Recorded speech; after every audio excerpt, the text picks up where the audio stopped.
Hi, in this video I'm going to go through the text objects that can be created in nuBuilder Forte. Firstly, a text type input is useful for entering a few words like names or address lines. A text area input is good for entering a few sentences or a paragraph, as you can expand the box by dragging the corner.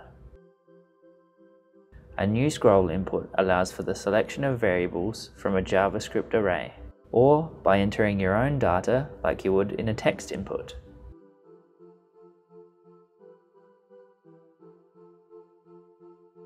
A select input enables a custom drop-down menu which you can select from either an SQL query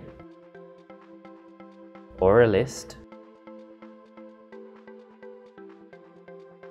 A multi-select holds the same options as a select type but allows multiple fields to be saved. A word input is used to make a read-only phrase in bold. And finally, a lookup is an object that selects a value from a different table.